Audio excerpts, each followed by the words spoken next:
whether the other person is coming in or not. Hi, doctor. Hi, Lakshman. Okay, hello. Oh, Hi. yes, I remember you now. Yeah, I was in both of your classes. So yes. you graduated in But 2019. it's not on the spotlight. Okay. You graduated in 2019, Lakshman. Was it the second semester? It was the first semester, and then I did I an see. internship, Okay. and then I joined Okay. Kpmg in 2020. Oh, yes, now I remember seeing you. Because I thought 2019 I was teaching. Hello, Anil, how are you? Good. How are you? Okay. Hi, Anil. I'm Jayanti. Hi. I'm Hi, Jam Nisha. Shamala. Okay. Prof. Neil just stepped out for a while. He'll be joining us shortly.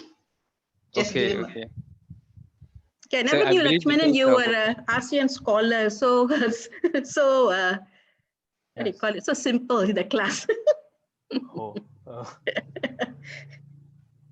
So, which Okay. means with the ASEAN scholarship, you joined Monash, Lakshman. I actually got it at the start of my second semester in the first year of university. Okay. All right. Yeah. That's good.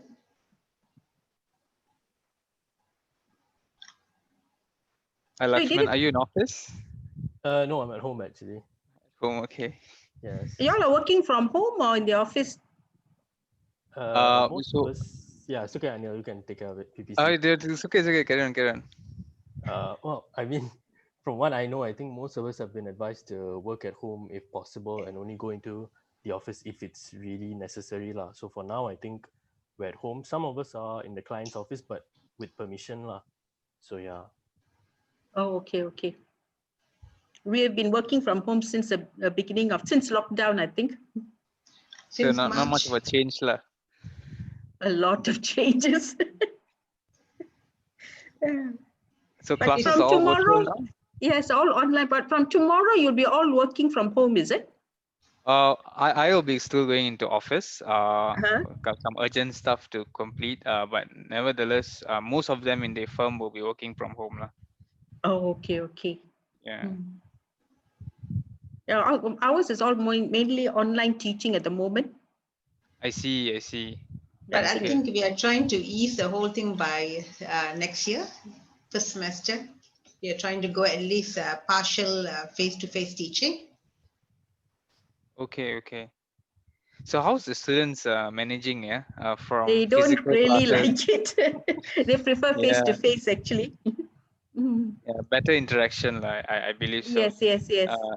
Even we ourselves when we conduct workshops, we find that the online ones are not really doable because in terms of their attention paid and they don't really focus much. Mm. Do you insist that they switch on their videos, Anil? Yes, we do. So this morning we actually had one with Sunway, Sure. ACCA students. So we talked Right. about group audit. Okay. Yeah, so most of them turn on their camera, so that was fine. So I'm actually waiting for the department to revert back to me. I'm actually following up because I'm supposed to organize one for Dr. Shamala. Yes. On IT audit. Yeah. Yes, Because yes. it's actually their peak period, so trying to Okay, I'm squeeze so that sorry. in. I keep chasing you for the speaker because I need to tell the students as well, you see. Yeah. Understood. Definitely. I will definitely Well, look will into this it. workshop be open to non-Monash as well, or it's only for Monash students? It's actually open to non-Monash as well. Okay. We are open if you actually would like to extend the invitation to the rest of the lecturers. Yeah, that will be fine. Yeah, so that's why I actually picked Lakshman because it would be good for him to share his experiences since he's our ASEAN scholar and he did one internship in Indonesia, right, Lakshman? Yeah, in Jakarta. In Jakarta. So he interned there actually. Very good. Okay. Yeah. Yeah, so part of the ASEAN scholarship is apart from you getting the support in terms of funding, you also get to do one internship in Malaysia, one internship abroad in one of the ASEAN countries. Okay. Oh, I Yeah, see. so they get to explore different culture, working experience, and then come back into Malaysia. Can ask him as well, yeah. So how long were you an intern in Jakarta, Lakshman? About 3 months. That's good. That's good. During the I think December sem break in Monash, yeah. I'm just here for the ride today. I appreciate Dr. Shamala and Janthi inviting me in, but Dr. Shamala and Janthi will be running. They're the brains of the session. I'm just the head of department, so totally disagree with that, Prof. Okay, so Lakshman and Anil, just as a pre-intro before we start the interview formally, is the vision for the Leaders in Accounting and Finance series is just to give a little bit more visibility to this whole thing of what is this accounting and finance profession anyway, and how we can attract the better students to be an accountant or be in finance in the future. And I think there's a huge informational knowledge gap between doing an accounting major or doing a CFA in finance, and then actually, okay, so what is it really like in practice? They seem to be two different things. Our aim is to, once or twice a month, is to interview our alumni who have gone out into the world, and then we can actually create a richer atmosphere and also a motivating atmosphere for our second year and final year students in the major.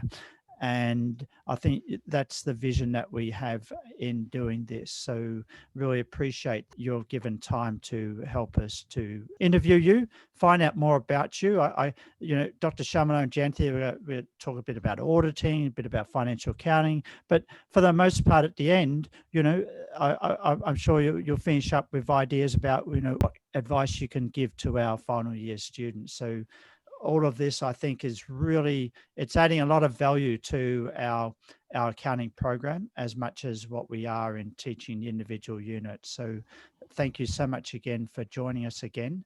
And I'll let Shamala, if you want to start first and introducing our interview, or Janthi, who would like to start? Shamala will start. Thank you, Prof. Neil. Okay, good. Okay. I'll let you begin. All right. Okay, Lakshman, can I just ask you, once you graduated from Monash and you were in the audit department. Apologize, Shamala. Sorry. Yes. Let's just introduce Lakshman to the audience. Okay. Okay. So we have Mr. Lakshman, and Mr. Lakshman is out of Monash for 12 months. He graduated the Monash degree in 2019 and joined Kpmg 2020. And so it's a very auspicious experience that he's having in the first year out from graduating at Monash.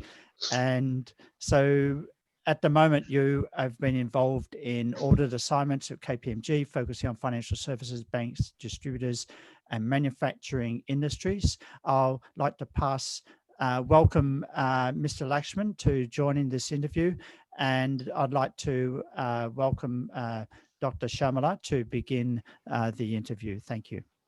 Okay, thanks, Prof. Neil. Okay, Lakshman, can I just ask you, after you graduated and you were allocated to the audit team, what were the expectations you had as a student and working in the audit team?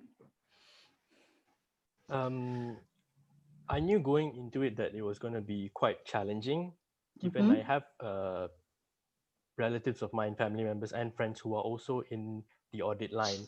So I had an expectation of what was I going to expect when I entered the company. And especially since I entered in January, which is right in the middle of the peak period. So there was a lot, it was quite overwhelming in the first couple of months, I think, because there was a lot to process, a lot to go through. So it's definitely a lot different from life as a student in the university compared to being at work, and especially considering how busy it was during the January, where the December year end, you're looking through all of those accounts and all of those clients. So in that sense, I think it was very, very different, but I think I did manage my expectations to a certain level where it did not overwhelm me so much, whereas I did not have to, it wasn't such a shock to me or such a surprise to me where I was, for example, having to put in the late hours or that became, I mean, it was expected already. I knew that that was something that it was bound to happen at some point. And so I think I was able to manage my expectations well enough that it wasn't so much of a culture shock transitioning from studying in university to actually starting my career in audit. Okay, all right. I noticed that you joined KPMG in the crux of the COVID-19 pandemic. What did you feel was a challenge to you in terms of working as an audit team when you joined during the COVID lockdown? So since I started in January, so I had some time where it was okay lah, where we didn't have to like wear masks to the office and we didn't have to do things like that, and slowly transitioning to having to wear masks every day and then having to stay home for a couple of months and then slowly starting to go out back into offices and all that. And I found probably the main challenge during that time was being able to communicate not just with the clients but among our team members as well, being able to get your message across to them, what is their expectation of you. For example, for me, it would be what my seniors expect me to do. And for me, it was a challenge to be able to understand, to grasp what they're trying to teach me. And of course, I think in face to face, it's much simpler for them to just sit down next to you, show you what you need to do, explain it to you. But over, for example, Teams, and given that due to this, some of us maybe had trouble with our connection and things like that. So it proved to be a challenge to communicate with our team members. And then also there's the challenge of communicating with the clients as well.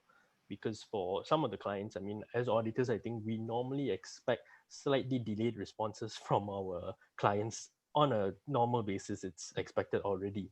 But when you throw in, COVID, with them having to deal with their own issues in the office and managing their bosses and how they are going to be working from home, additionally to be able to provide us the things that we need to perform our audit work. So that was quite challenging because we knew that the clients would also be going through a difficult period. And I mean, as auditors, we need certain things to be able to do our work as well. So it was a challenge to be able to get whatever supporting documents, for example, that we required from the clients, and just to be able to communicate with them on, for example, what the arrangement is going to be like. I think even right now, for the next couple of weeks, we are already facing similar challenges where we are trying to discuss and negotiate how we will be able to, for example, enter the client's office, or will the client be all right with what KPMG has proposed? Otherwise, are there any changes that we need to make so that we can ensure that our work finishes within the timeline that we have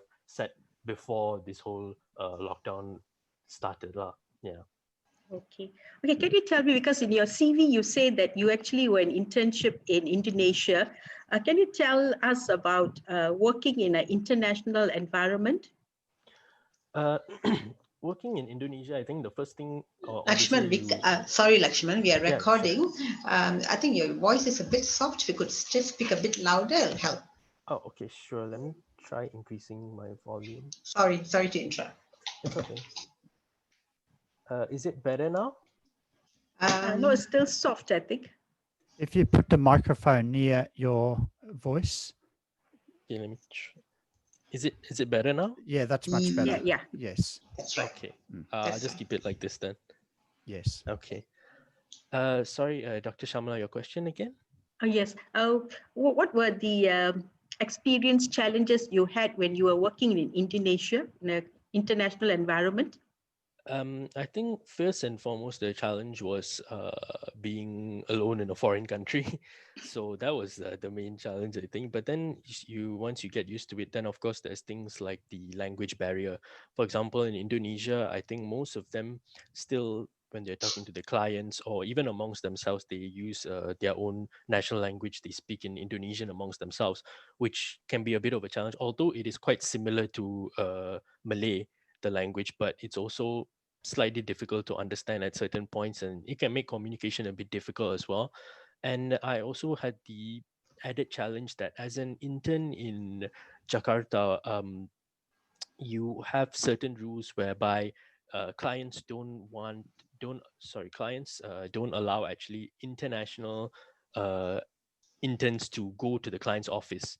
So for that Oh. fact, I was actually mainly in the KPMG office itself in my own department, whereby I would my seniors would just give me tasks and assign me with different things to do during the day. But I wasn't actually allowed to go and visit clients' offices, which was a bit of a shame. But then I think it was mainly because it was quite difficult. And the thing is, when I joined the internship, it was around December. And at year end, of course, we have a lot of stock takes going on. And for a lot of them, for us, I think in Malaysia, the difficult stock takes would be, for example, going to crossing the sea and going to Sabah and Sarawak, for example, would be considered the main challenge. But for Indonesia, there's a lot of small islands with businesses where we have to go and perform stock takes. And I actually saw some of my seniors in Indonesia who had to go to the client's office where they had to take those really small aircrafts and land and then take a boat all the way to the client's factory and see all those things. So that was quite challenging, I would say, if performing audit in Indonesia. And so I think the main challenge, but I think otherwise audit in general, they face the similar issues. For example, managing the client's expectation, managing their boss's expectation as well. And I think generally the challenges were slightly similar. I think the only main difference would be culture, I think, comparing my experience in Indonesia to Malaysia. Okay. Okay. Can you also tell me when you were doing when you joined KPMG, which areas of the audit were you involved in? So when I joined in January, my first engagement was to audit Bank Simpanan Nasional (BSN). So I joined about after the planning stage had finished and also after the hard close stage had finished. So it was mainly dealing with the final audit. So in that sense, I had to be able to sort of pick up on wherever they left off previously, since they had already finished the beginning stages of the audit. I find that actually as a new joiner, perhaps you aren't actually able to join the audit from the beginning all the way up to the end. There's a lot of times where you can be sort of allocated somewhere around the middle of the engagement where things have already started and you have to kind of pick up the pieces and see what's left and try to complete it as best as possible. So when I joined in January, the first engagement I was in was BSN, and I was mainly tasked with going through the controls for the HR environment. For example, looking through the gratuity payments and also performing several walkthroughs, which I think were more suited to my experience, given I was still very new at that point of time. So yeah, it was mainly dealing with the final audit. Okay, what challenges did you have during the final audit then?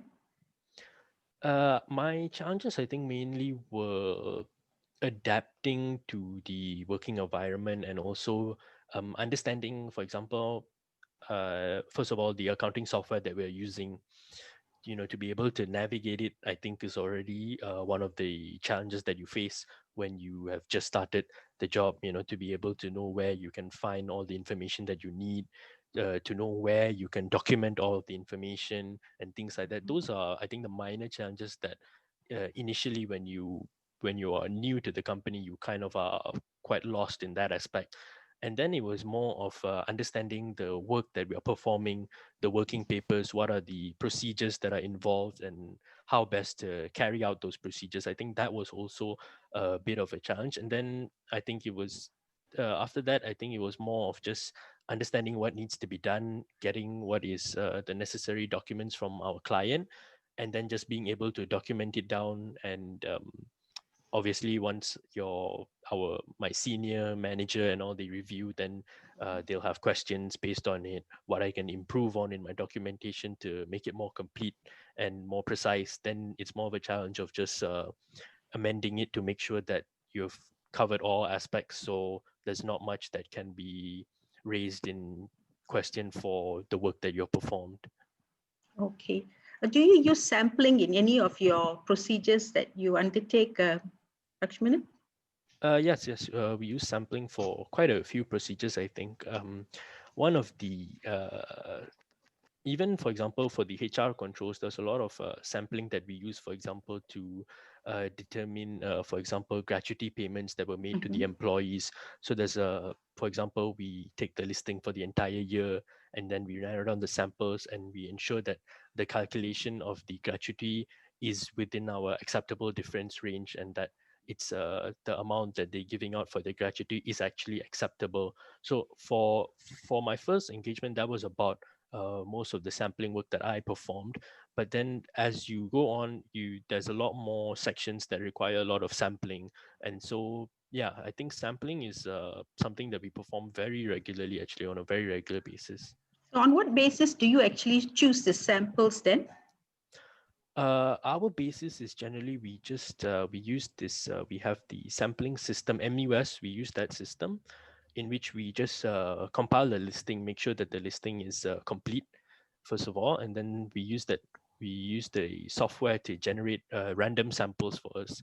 So when it's random, I guess there's a lot of chance that since it's random, it can be any given sample. So you might find samples with certain issues in it. Then you have to find out why those issues are there and try to document extra reasons for, is it still acceptable, or is that an exception? Is there more work that needs to be done? So I think it's actually quite rare to find, even though we're using a random generator, it's quite rare to find that all the samples are perfect and there's no exceptions noted. Usually, even when we find those, the first query we get tends to be, are you sure that it's all okay? Are you sure that the samples are fine?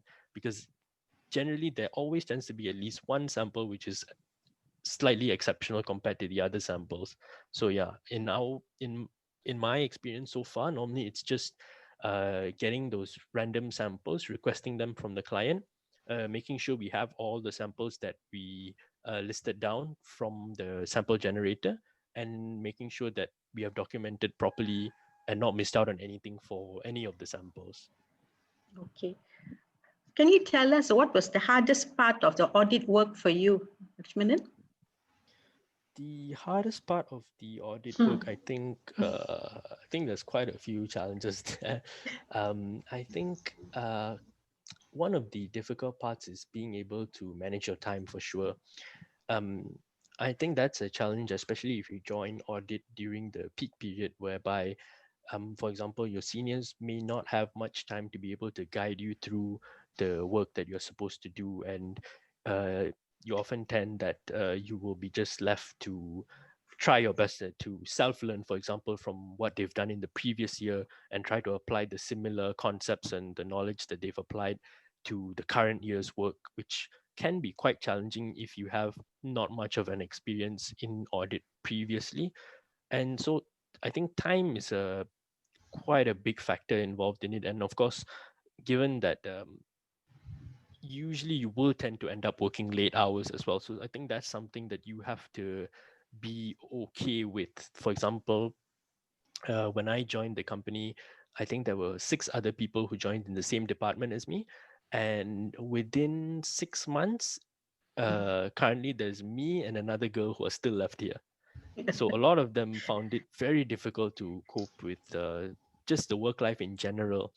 And also, I think what makes it difficult is that I think with the lack of time that your seniors can spend to actually guide you through the processes, I think it seems like a bigger challenge, given first and foremost, you're already spending a lot of time in the office, and then you are also not very clear on what your responsibilities are or how to carry out your tasks. So that can end up, I think, being you mostly just stressing out about what you're supposed to do and being unable to complete it, which can be quite demotivating to, I think, a lot of the new joiners, whereby they find themselves, or they're put in an environment where completely different from university, and they're finding it struggling to adapt. And then you find a lot of them who are actually not up for the challenge, I would say, given I think the learning curve as well is quite steep, given you do not have that much time to be able to be familiar with what you're doing. I think often in audit, there's more of a culture where it's do it first and questions asked later if you're not sure about anything. And I think that is quite prevalent no matter in what line of audit you're in. So I think it's quite similar here. And of course, you have a lot of them who tend to be not confident when they're doing something that they're not sure about. Then they want to ask questions, and oftentimes or not, you can find that your questions may not be answered as you would like, or you may not get the detailed explanation that, for example, in university, you can just come up to your lecturer's room and ask them, to explain this, and they'll spend a lot of time going through with you. But in audit, I find that you may be forced to learn by yourself, which can be quite a daunting challenge for new joiners, especially, I would say. Okay, thank you. I'll pass you on to Dr. Jayanti now. Sure. I think Okay, thank you. she's taken a lot of the time. so I'm just going to be Lakshman, you did ACW 3491, the final year accounting paper, and you know for a fact that we couldn't cover all the standards given the 12 or 11 weeks that we have. Mm-hmm. So did you have any challenges applying these standards when it came to the technical aspects of it? When it comes to specific transactions, did you have any difficulties in applying the standards? First and foremost, I think I was actually quite happy that we weren't able to cover all these standards, because I think in accounting that is probably the thing that I dislike the most, actually learning about these standards. But yeah, I think it was quite challenging. First and foremost, to understand the standards, to be able to apply it as well. I think mainly the challenge is for me, given that I would say relatively inexperienced, the challenge is first to understand what is the new standard that's being implemented, how to implement it, and then of course a big challenge of it is also I think the main reason why we need to understand it is not just for ourselves doing the audit, but also to be able to educate the clients on the changing standards, because I think often we find that the clients may not be so familiar with any new changes, or even if they might not be too familiar with how to apply the new standards as well. I think a lot of them, once they start working in the company, they might not be provided the facilities, for example, to undergo training or courses in learning how to actually apply these standards. So a lot of the time we find ourselves having to guide them through how to apply the standards. So I find the main challenge would be first and foremost to understand it yourselves, so that you can be able to educate the clients on the new standards that are being applied. So does KPMG give you that guidance in the application of new standards when you talk about leases and MFRS 16 and MFRS 9? Do you go through some development program with KPMG before you can handle this with the clients?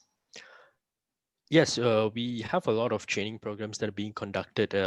Nowadays, it's mostly all online. But yes, we do have a lot of training whereby they guide us through, for example, the more senior and experienced managers and directors would be able to guide us through the new standards, how to apply them, the working papers that are involved. For example, for leases, it would be how to calculate the new lease liabilities, things like that. So we do have a lot of that, but most of those, I would say, are reserved for slightly higher, slightly senior level associates and higher ups, because I think they would be the ones that clients tend to deal with more regularly, speak to. Sure. Whereby, yeah, so for my level, I think it would be more of a basic training, I would find, and they do guide us slightly about the leases and the new standards that are taking place.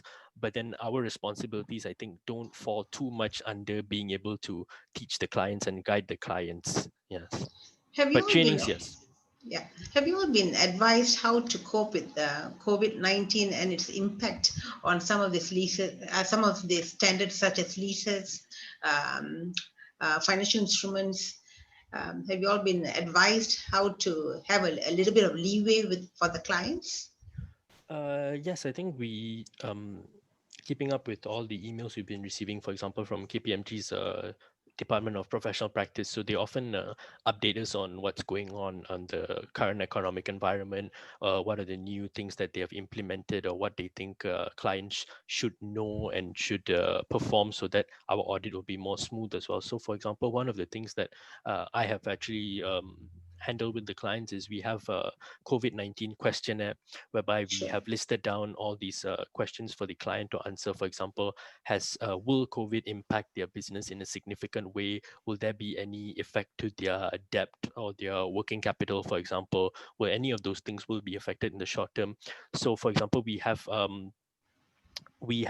example, we have a reason to say why, for example, this year our debt has increased a lot compared to the previous year. We need to have some sort of reasoning behind those, and I think clients are quite cooperative in that sense, but they just need a bit of guidance on how to go about answering those questions and making clear for us.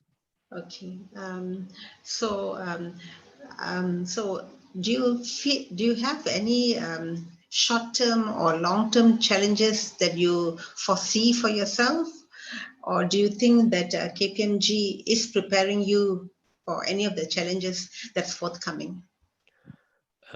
I think, in my personal opinion, I think they are trying to be able to cater to the needs of the employees as well. But I think a big part of the job as well is definitely to manage your clients' expectations as well. So I think it can be a bit of a struggle to be able to manage both for the company as a whole. For example, right now we are allowed to go into the client's office, but for example, certain clients don't want us going in because they themselves aren't in the office at the Yeah. moment.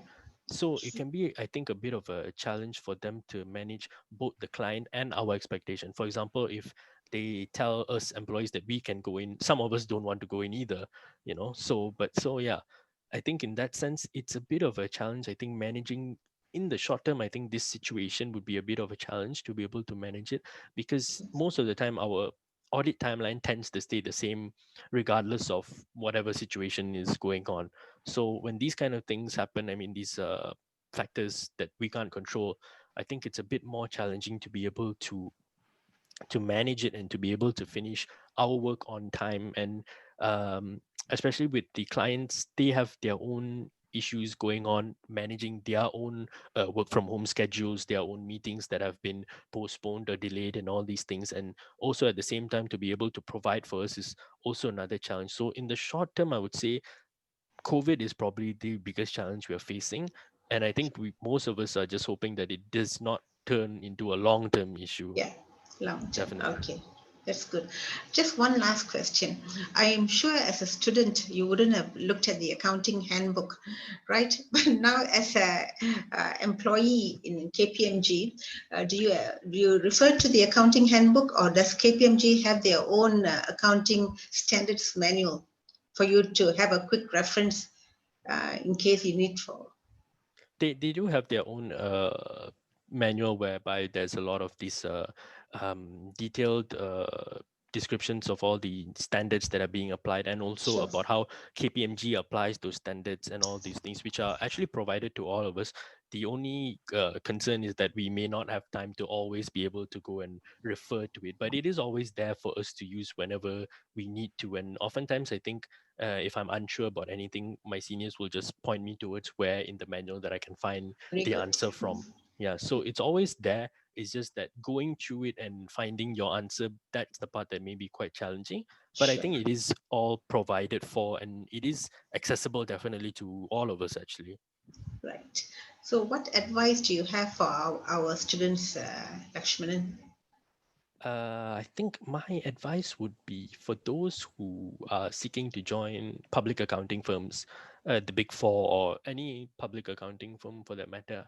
I think I would advise them to perform internships before starting their career, because I find that in Monash, in Monash, internships are an elective. It's optional.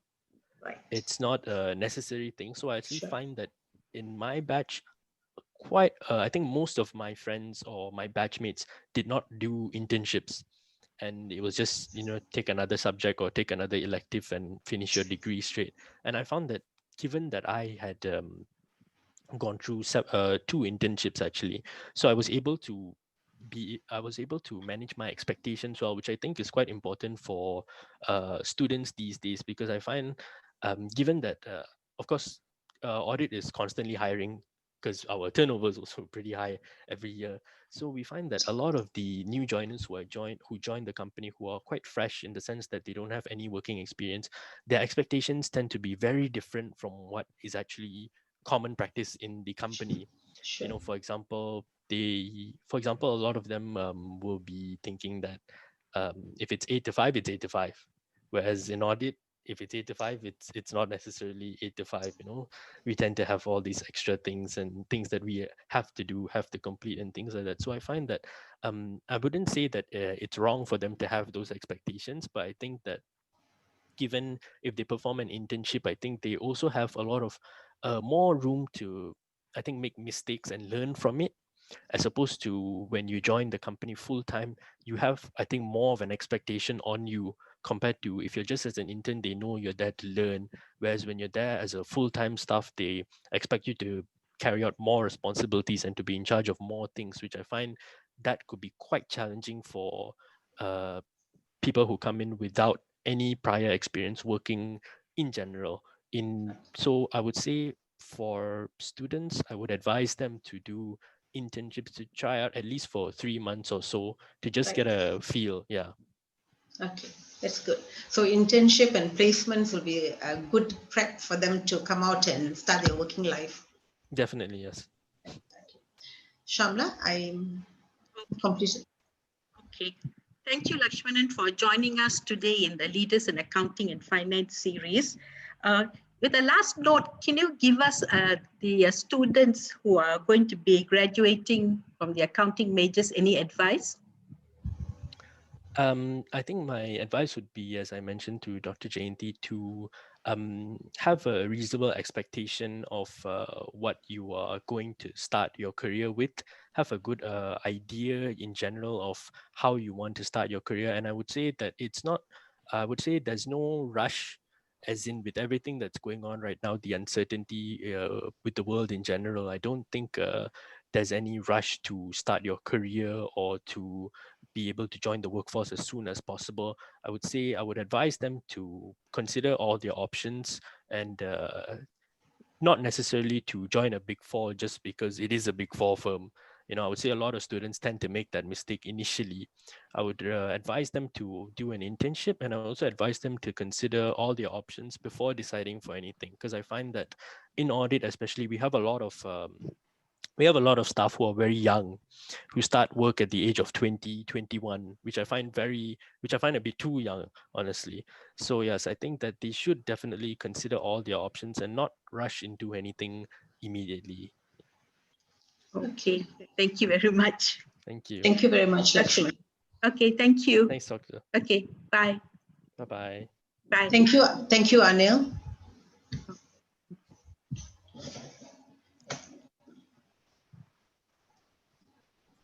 All right, Prof. I'm here. Don't worry. Okay.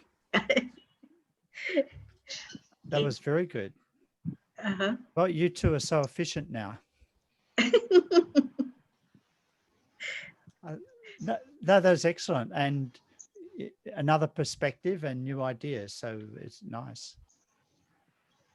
What did you think, Jayanti? I'm having problems with Zoom. Okay. Sorry, Marvin here. I just want to say good job, guys. Enjoyed it, and I will leave the call. You guys can go ahead with your discussion. Thanks. Thanks a lot, Marvin. Marvin, one question. Yep. Yep. We look forward to you getting us the next guest. Thank you. Sure. Thank you, Marvin. Okay, well done. Bye-bye. Okay, Bye, Marvin. Bye. Yeah, you two are great. All right, I'll edit the recording and put on YouTube. I'll send you the link, and I'll give you the links of all the others too. That's great, Prof. Yeah. You two are great. I just keep doing it. It's you just don't know where it will lead, you know. It's good to get from the perspective of the people who have graduated, and for it to go down to our students, you know. I think it's lovely, and you two are doing the interviewing, so that gives you more authority too. So have you shared any of the videos so far with your students? Yes, I've put the initial one that we did with the BDO Dio. on Noodle Oh, for that's the good. students. Yeah. What I'll do, I'll put the videos into a Google Drive so you Yes. can download and have for your own reference. Upload it. Yeah. Yes, And That's right. if you want to put it in the middle, you can, or you can always use the link in YouTube. So either way, that's fine. Thank you. You're Thank you, Prof. fantastic. Thank you. Okay, thank you, Prof. Unbelievable. Okay. You both are great. Thank you. Thank you so much. Okay, All right. bye. Cheers. Bye. Bye. Cheers. Bye. Bye, Sha.